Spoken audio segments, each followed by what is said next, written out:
You'll always be guaranteed to find your own bit of private beach, but it's not like a view of a beach really. Loads of tide mark debris. If you get down to here, it just turns into mud there. Look, yeah, this sticky, sinky mud.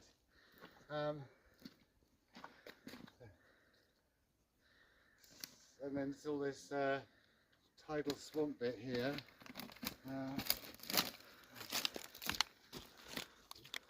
And then this swamp marsh here, this salt marsh.